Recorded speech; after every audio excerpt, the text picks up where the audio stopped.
Assalamualaikum warahmatullahi wabarakatuh. Perkenalkan, nama saya Siti Hadisah Wika Apriliani. Di sini saya akan melakukan penyuluhan tentang gangguan reproduksi. Ibu. Waalaikumsalam. Oh iya, sebelumnya apa benar Ibu dengan Ibu Isabella? Iya, betul. Oh iya, kalau begitu Ibu, saya izin perkenalkan diri ya Bu ya. Nama saya Siti Hadisah Wika Apriliani. Di sini saya sedang bertugas di puskesmas terdekat sini. Di sini saya akan melakukan penyuluhan kesehatan, itu tentang gangguan reproduksi Ibu. Baik Bu, untuk waktunya hanya 20 menit ke depan. Apakah Ibu bersedia? Bersedia. Baik, kalau begitu langsung ya Bu ya. Nih, ini ada saya punya media leaflet. Ibu bisa dilihat. Sambil saya jelaskan ya Bu ya. Iya. Di sini pun ada pengertiannya. Pengertian penyakit infeksi menular seksual itu seperti apa sih? Di sini ada yang menular melalui hubungan intim atau hubungan seks yang tidak aman. Maksudnya tidak aman itu dengan tidak melakukannya teliti, itu langsung aja gabres-gabres gitu aja. Oh, nggak di pemanasan? Iya, gitu. Jadi gak aman, terus gak steril juga ya. Bukan hanya cuci tangan, tapi ke alat reproduksi kita juga harus bersih. Nah, penyakit ini dapat ditandai dengan ruam atau lepuhan dan rasa nyeri di area kelamin. Ada banyak jenis penyakitnya. Nah, seperti gonore, sifilis, atau HIV apalagi ya Bu. Ibu juga pasti sudah tahu HIV seperti apa ya Bu ya? Iya. Iya. Nah, di sini juga ada gejala penyakit infeksi menular seksual. Nah, yang pertama itu ada keluar keputihan yang berwarna kekuningan, kehijauan, merah, kecoklatan, dan berbau tidak sedap. Jadi bau. Oh iya.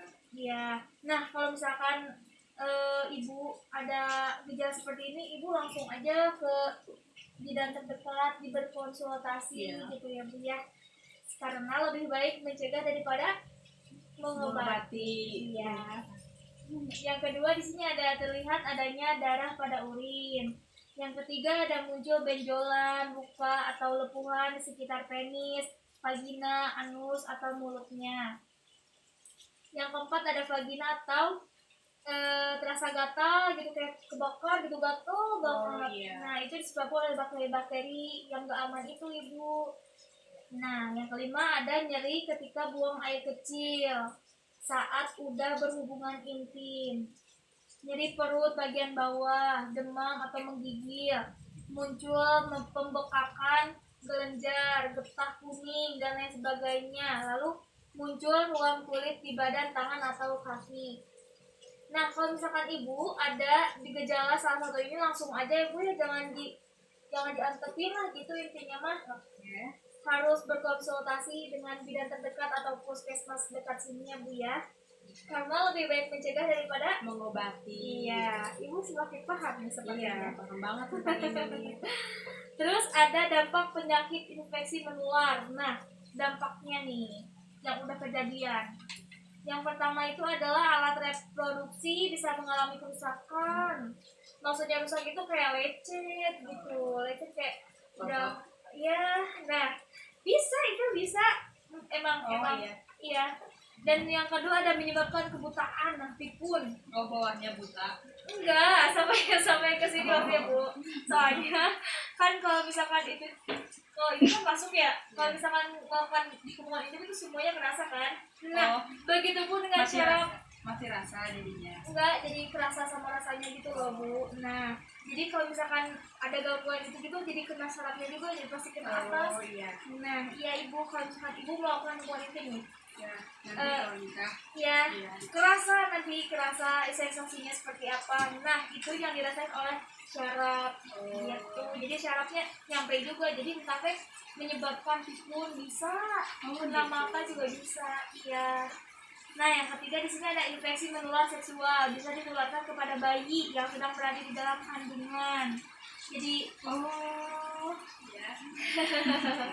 iya, jadi seperti itu Bu. Jadi masuk juga gitulah kalau misalkan kena bayi ya terinfeksi ikut juga gitu. Nah, yang keempat ada kematian. Ya, kalau misalkan Ibu yang dari gejalanya aja udah diantepin, apalagi kesananya ya, makanya lebih baik mencegah daripada. Nah, jadi harus sering-sering berhubungan intim dengan aman. Harus sering. Oh iya. Nah, di sini juga ada jenis penyakitnya nih. Ada sifilis atau raja singa. Raja singa itu penyakit menular seksual yang disebabkan oleh bakteri. Itu kan disebutkan di situ juga gara-gara bakteri. Nah, makanya sebelum melakukan hubungan intim itu harus steril, bersih gitulah, nggak cuma tangan kita.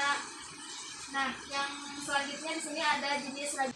Nah, di sini juga ada pencegahan penyakit menularnya ya Bu ya. Nih, ini penting banget nih buat di penerapan kehidupan sehari-hari ya Bu ya. Ya. Yang pertama ada langkah utama pencegahan penyakit menular sesuai seksual atau menerapkan perilaku seks yang aman, yaitu menggunakan kondom dan tidak bergonta-ganti pasangan seksual.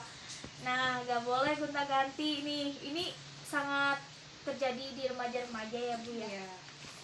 Nah, di sini juga ada kenali pasangan seksual masing-masing.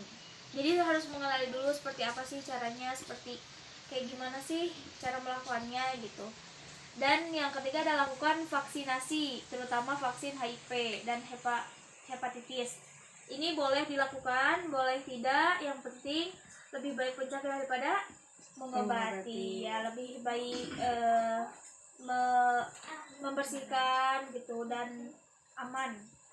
Nah, yang keempat ada tidak menggunakan nafsa atau terutama dengan berbagai penggunaan jarum suntik. Nah, ini juga nggak boleh terlalu berlebihan juga ya dengan jarum suntik. Yang kelima juga lakukan pemeriksaan kesehatan secara rutin, khususnya yang berkaitan dengan organ reproduksi. Nah, di sini kan ada sabun nih buat alat reproduksi wanita ya Bu ya. Gak boleh pakai sabun biasa, harus pakai sabun khusus buat area vaginanya. Oke, sampai sini Bu ada yang mau ditanyakan atau gimana? Ada yang kurang paham? ada kan di situ ada kalau misalkan gatal-gatal itu kalau misalkan diobati pakai daun sirih apa bisa? Bisa banget Ibu, bisa banget itu, apalagi itu herbal ya Bu ya. Jadi enggak tergantung dengan sabun, itu bagus banget Ibu. Apa teh, daun sirih pakai daun yang ungu. Biar kotor. Iya. Ya itu. Jawir kotok ya Bu ya. Nah, itu bagus banget. Nah, ada yang ditanyakan lagi? Udah. Nah, mungkin ya Ibu, saya untuk evaluasi saya dan catatan saya Bu ini, apa aja sih yang didapat oleh Ibu selama penyuluhan ini? Jadi saya tahu gejala penyakit infeksi menular seksualnya apa, cara pencegahannya apa, cara pencegahannya ya lakukan vaksinasi terutama, terus berkonsultasi kalau udah ada gejala-gejala. Iya, Ibu baik sekali jawabannya. Berarti Ibu sudah paham ya? Ibu sudah paham dan Ibu juga harus kalau bisa ya memberitahukan kepada adik atau anak juga kalau sudah punya anak ya Bu ya, bahwa penting sekali ini alat reproduksi jangan terlalu didiamkan karena bisa menyebabkan kematian gitu. Oke, kalau begitu mungkin cukup sampai di sini aja ya Bu pertemuan kita hari ini. Jikalau ada yang mau ditanyakan boleh nanti nomor WhatsApp saya kirim ya. Udah. Iya, siap. Kalau begitu permisi, assalamualaikum. Waalaikumsalam.